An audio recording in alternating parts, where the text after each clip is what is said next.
এখন দেশত এটা মাছমৰীয়া আছিল। নাম আছিল সোণাৰাম। সি সদায় কলঙত নাও লৈ মাছ ধৰিবলৈ যায় আৰু সেই মাছ বেচি ঘৰ চলায়।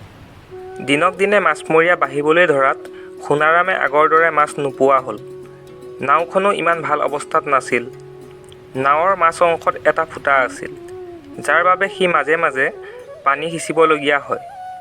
জালখনো কিছু কিছু ঠাইত ফুটা ওলাবলৈ ধৰিলে। ঘৰত সি সদায় ঘৈণীয়েকৰ গালি শুনিবলগীয়া হয়। ঘৰৰ অভাৱবোৰ কেনেকৈ পূৰ কৰিব তাৰ চিন্তাত সি সদায় নৈৰ পাৰত বহি সময় কটায়। এদিনাখন ৰাতিপুৱা ধাৰাসাৰ বৰষুণ পৰা দেখি মাছৰ উজান আহিব বুলি সি জালখন লৈ নৈৰ পাৰ পালেগৈ। নাও লৈ সি নৈ মাছ পালেগৈ। জাল মাৰেহে মাৰে, কিন্তু মাছ হ'লে এটাও জালত নপৰে। বহু সময় মূৰত জালত এটা ডাঙৰ বস্তু লগা যেন পালে।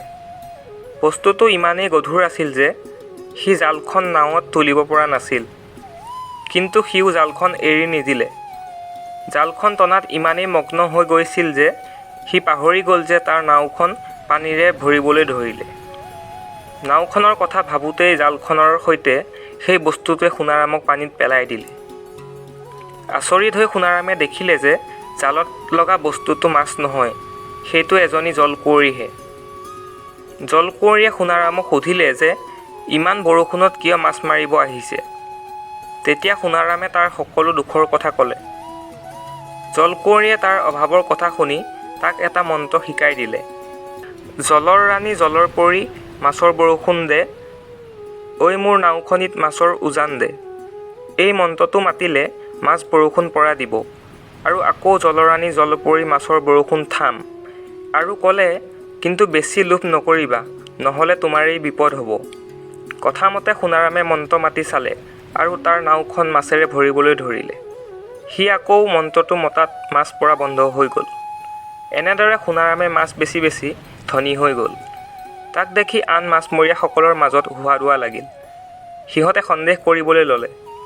এদিনাখন সোণাৰামে মাছ ধৰা ঠাইত সকলো মাছমৰীয়াই মনে মনে জুপি চাই দেখিলে যে তাৰ মাছবোৰ তাৰ নাৱত বৰষুণ পৰা দিছে। সকলোৱে আচৰিত হৈ ৰ'ল। সোণাৰাম পাৰলৈ অহাত তাক সকলোৱে আগুৰি ধৰি ৰহস্যটো সুধিলে। নকলে তাক মাৰি দিয়াৰ ভাবুকি দিলে। এই কথা শুনি সোণাৰামে বৰ দুখ পালে। সিও মনতে বুদ্ধি সাজিলে। সিহঁতক অকল মাছ পৰি থকা মন্ত্ৰটোহে ক'লে, মাছ ৰৈ যোৱা মন্ত্ৰটো নক'লে। সোণাৰামৰ কথা শুনাৰ লগে লগে সকলো মাছমৰীয়াই নাও লৈ বিলৰ মাছ পালেগৈ আৰু লগে লগে মন্ত্ৰটো মাতি দিলে। মন্ত্ৰমতে সকলো নাও মাছেৰে ভৰিবলৈ ধৰিলে। সিহঁতে ফূৰ্তিতে থাকিব নোৱাৰা হ'ল। কিন্তু নাও সম্পূৰ্ণ মাছেৰে ভৰি যোৱাৰ পাছতো যেতিয়া মাছৰ বৰষুণ দিয়ে থকা হ'ল, তেতিয়া সিহঁত চিন্তিত হ'ল। লাহে লাহে নাৱৰ সৈতে সিহঁতো ডুবিবলৈ ধৰিলে। আৰু লগে লগে প্ৰত্যেককে জলকুঁৱৰীয়ে পানীৰ তলত লৈ গ'ল। কথাতে কয় নহয়, লোভেই পাপ, পাপেই মৃত্যু। এইদৰে সকলো লোভী মাছমৰীয়া মৃত্যু হ'ল আৰু সোণাৰামে নিজৰ মাছখিনি লৈ ঘৰলৈ ঘূৰি আহিল।